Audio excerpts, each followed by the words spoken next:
MCom final के प्यारे विद्यार्थियों, नमस्कार।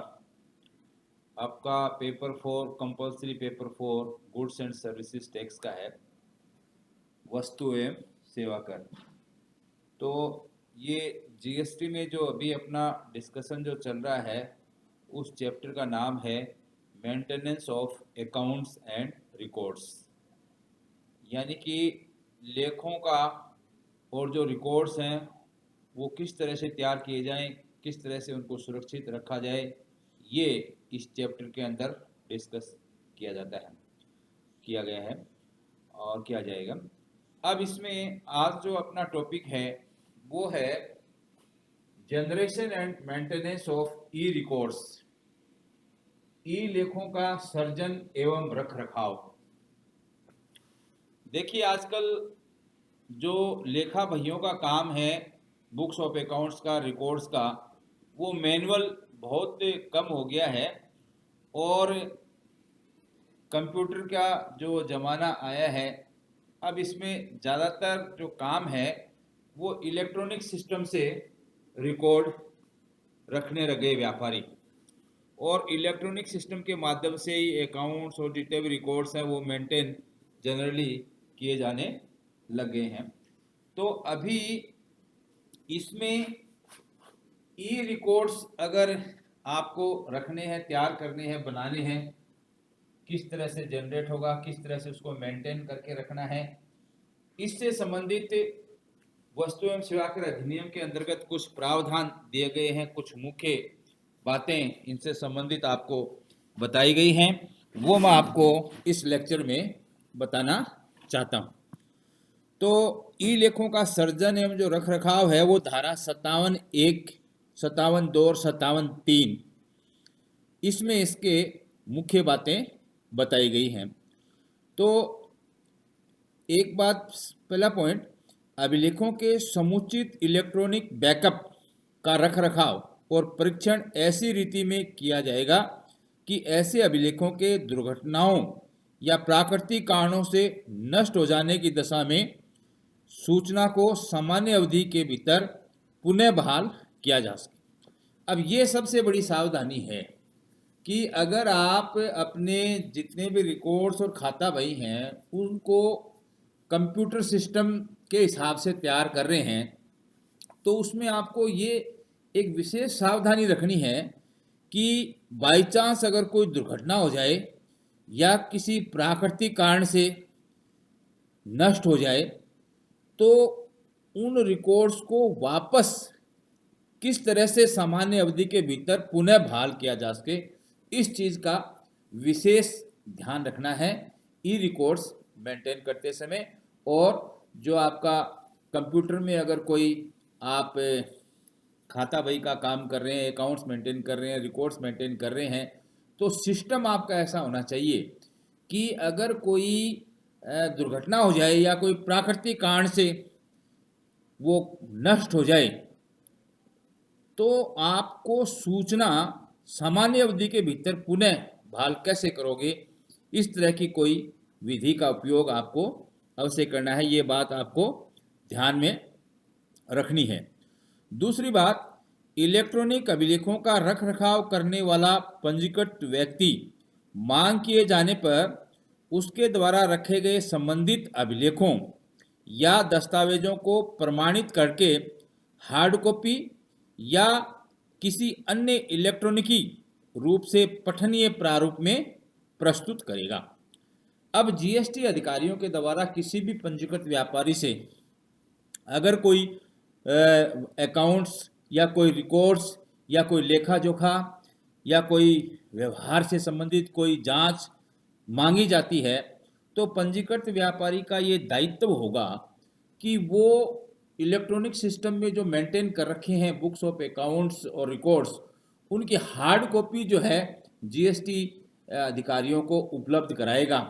हार्ड कॉपी उपलब्ध कराए या अन्य इलेक्ट्रॉनिकी रूप से पठनीय प्रारूप में प्रस्तुत करेगा, और इलेक्ट्रॉनिक का कोई अन्य माध्यम है उसमें उसको उपलब्ध कराएगा जिसको बिल्कुल स्पष्ट तौर से पढ़ा जा सके। ये जरूर होना चाहिए कि क्लियरली क्लियर होना चाहिए, पढ़ने में किसी प्रकार की उसको दिक्कत नहीं होनी चाहिए। तीसरी बात, जहां किसी पंजीकृत व्यक्ति द्वारा लेखों और अभिलेखों को इलेक्ट्रॉनिक रूप से एकत्रित किया जाता है तो वह मांग किए जाने पर इसके साथ ही ऐसी फाइलों के पासवर्ड के ब्यौरों और पहुंच के लिए जहां आवश्यक हो इस्तेमाल किए गए कोड के स्पष्टीकरण और किसी अन्य सूचना को जो ऐसी पहुंच के लिए आवश्यक हो उन्हें प्रस्तुत करेगा। फाइलों में एकत्रित सूचना की मुद्रित रूप में नमूना प्रति प्रस्तुत करेगा। अब देखिए, कोई भी फाइल वगैरह खोलने के लिए कंप्यूटर में क्या है, कोड सिस्टम होता है। तो अगर आपने अपने अकाउंट्स और रिकॉर्ड्स के लिए किसी फाइल को खोलने के लिए अगर कोई कोड वर्ड बना रखा है, पासवर्ड बना रखा है, तो वो भी आपको उपलब्ध कराना होगा जीएसटी अधिकारियों को। जब भी वो देखना चाहें तो इस कोड वर्ड और इस पासवर्ड के आधार पे आप फला फला कंपनी की फाइल जो है जीएसटी से संबंधित ट्रांजैक्शंस की, वो आप देख सकते हैं, उनको उपलब्ध करवानी पड़ेगी जैसे ही वो जो जीएसटी अधिकारी उनसे मांगेंगे। तो पासवर्डों का ब्यौरा वो उपलब्ध कराना पड़ेगा जीएसटी अधिकारियों को, और इस्तेमाल किए गए कोड के स्पष्टीकरण, अगर कोई स्पष्टीकरण भी चाहिए वो भी उनको बताना पड़ेगा, और किसी अन्य सूचना को जो ऐसी पहुंच के लिए आवश्यक हो, जीएसटी अधिकारियों की पहुंच के लिए आवश्यक हो, वो उपलब्ध करानी पड़ेगी। और फाइल में एकत्रित सूचना, फाइल बना लीजिए एकत्रित सूचना की, और वो उनको उपलब्ध कराई जाए। मुद्रित रूप में नमूना प्रति भी हो सकती है। तो ये जो ई रिकॉर्ड से संबंधित रखरखाव है, इसके बारे में धारा 57 उपधारा 1, 2, 3 इसमें ये मुख्य बातें बताई गई हैं कि एक तो ऐसा है कि ऐसी रीति रिवाज से उनका इलेक्ट्रॉनिक सिस्टम के माध्यम से आप रिकॉर्ड्स और अकाउंट्स मेंटेन करें कि दुर्घटना या प्राकृतिक कारणों से कोई नष्ट हो जाए तो उपलब्ध उनको वापस रिगेन किया जा सके। एक तो इस चीज़ का ध्यान रखना है। और जब इलेक्ट्रॉनिक अभिलेखों का रखरखाव करने वाला पंजीकृत व्यक्ति मांग किए जाने पर जीएसटी अधिकारी अगर कोई डॉक्यूमेंट्स मांगते हैं तो संबंधित अभिलेखों या दस्तावेज को प्रमाणित करके हार्ड कॉपी या किसी अन्य इलेक्ट्रॉनिक माध्यम से उनको प्रस्तुत कर सकता है। और जो फाइलों के पासवर्ड हैं, जो कोड वर्ड हैं, उनकी फाइल भी जीएसटी अधिकारियों को उपलब्ध करानी होगी जब भी वो आप किसी व्यापारी से मांगेंगे तब। अब बात आती है गोदाम के स्वामी और परिवहनकर्ताओं द्वारा रखे जाने वाले लेखे, records to be maintain by owners of godown and transporters.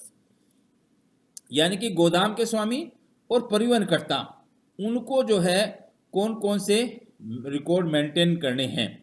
तो इसमें धारा 35 की उपधारा 2 के अनुसार अभिलेखों और लेखों को रखरखाव करने के लिए अपेक्षित प्रत्येक व्यक्ति यदि पहले ही इस अधिनियम के अधीन पंजीकृत नहीं है तो वह अपने कारोबार के संबंध में फॉर्म जीएसटी ENR 01 में सामान्य पोर्टल पर इलेक्ट्रॉनिक रूप में या सीधे या आयुक्त द्वारा अधिसूचित किसी सुविधा केंद्र के माध्यम से विवरण प्रस्तुत करेगा।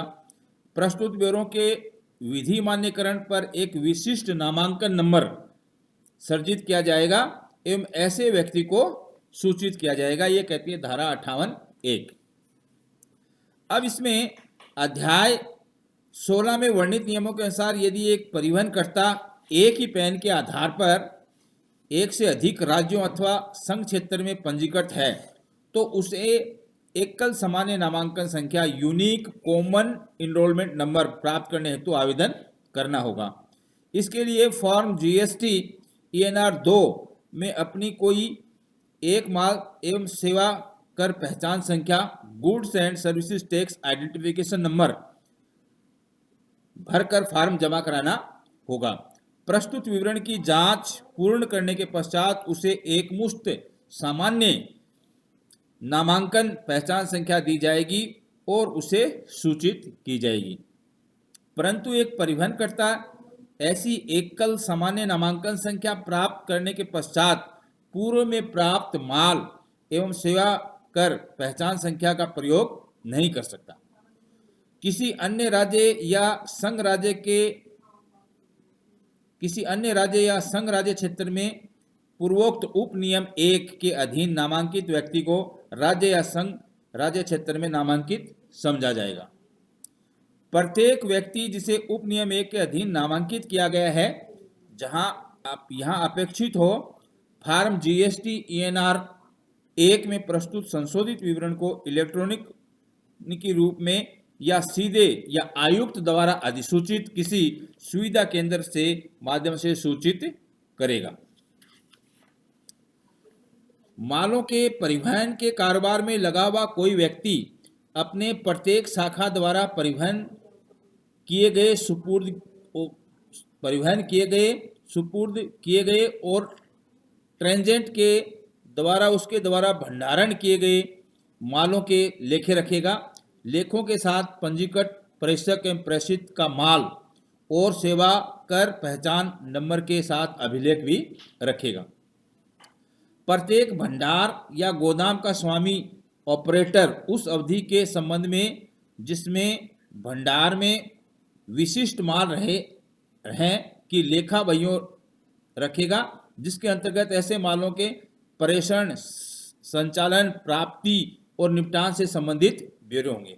यानी जो गोदाम के जो स्वामी हैं उनको क्या करना है कि जिस अवधि में भंडार में जो विशिष्ट प्रकार का माल रहा है उससे संबंधित लेखे, माल कहाँ से आया, कब प्राप्त किया और कब यहाँ से आउट हुआ है, इसके जो रिकॉर्ड है वो भंडार जो गोदाम का स्वामी है उसको रखने पड़ेंगे। गोदाम का स्वामी या ऑपरेटर मालों का भंडारण ऐसी रीति में करेगा कि उनकी मदवार एवं स्वामी के अनुसार पहचान की जा सके और मांग किए जाने पर किसी उचित अधिकारी द्वारा निरीक्षण के लिए भौतिक सत्यापन की सुविधा प्रदान करेगा। अब जो गोदाम के स्वामी हैं वो विभिन्न पार्टियों के जो माल है वो अपने गोदाम में रखेगा, तो उसकी सूची होनी चाहिए कि जब भी माल का भौतिक सत्यापन करना है तो ये पता होना चाहिए कि ये माल अमुक व्यापारी का है, ये माल अमुक व्यापारी का है और ये माल अमुक व्यापारी का है। यानी कि स्पष्ट रूप से पता चल जाना चाहिए डॉक्यूमेंट्स के हिसाब से कौन से व्यापारी का माल कब आया, ठीक है, कितनी मात्रा में आया, कौन से व्यापारी का कितनी मात्रा में आया और पहले आया था तो यहाँ से गोदाम से गया कब है। इन सब चीज़ों का रिकॉर्ड जो है वो एक गोदाम के मालिक को रखना होगा। अब बात आती है लेखा पुस्तकों को सुरक्षित रखने की अवधि, period of retention of accounts. यानी कि जो भी अकाउंट्स और रिकॉर्ड्स मेंटेन किए जाते हैं जीएसटी के अंतर्गत, उनको कितनी अवधि तक रखने की, लेखाओं को सुरक्षित रखने की अवधि कितनी होनी चाहिए। तो इससे पहले की भी लेक्चर में मैंने आपको बताया है कि 72 महीने बताए हैं, 6 वर्ष तक जो है वो अकाउंट्स और रिकॉर्ड्स जो मेंटेन किए गए हैं जीएसटी के अंतर्गत उनको सुरक्षित रखना होगा। 6 वर्ष तक कभी भी अगर अधिकारी मांगते हैं जीएसटी वाले तो उस रिकॉर्ड्स को, उस अकाउंट्स को आपको जीएसटी ऑफिस में उपलब्ध कराना पड़ेगा। हाँ, ये बात जरूर है कि अगर कोई कोर्ट केस वगैरह चल रहा है तो उसमें 72 महीने की अवधि या 72 महीने की अवधि के बाद कोर्ट केस जब भी चलता है तो उसके 1 वर्ष की अवधि तक और उसको मेंटेन करने की आवश्यकता है। तो ये बात है लेखों को सुरक्षित रखने की अवधि। तो धारा 35 कहती है, धारा 35 के अधीन लेखों की बहियों एवं अन्य अभिलेखों को रखने और उनका उचित रखरखाव करने के लिए अपेक्षित प्रत्येक पंजीकृत व्यक्ति ऐसे लेखों और अभिलेखों से संबंधित वर्ष के लिए वार्षिक विवरणी फाइल करने की नियत तिथि से 72 माह की समाप्ति तक उनको सुरक्षित रखेगा। यानी कि जीएसटी की जो रिटर्न भरी है उस रिटर्न भरने के बाद 72 माह की अवधि तक उन रिकॉर्ड्स को सुरक्षित रखना पड़ेगा व्यापारियों को। इस चीज का आपको विशेष ध्यान रखना है।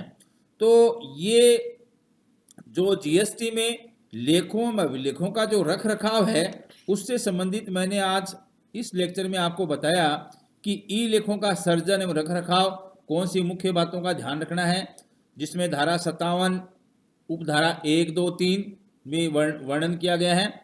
और गोदाम के स्वामी और परिवहनकर्ता द्वारा रखे जाने वाले लेखे records to be maintain by owners of godown and transports, गोदाम के मालिक हैं और जो परिवहन करता है उनको किस तरह से लेखे रखने हैं, उन सब चीज़ों का इसमें वर्णन किया गया है इस लेक्चर में।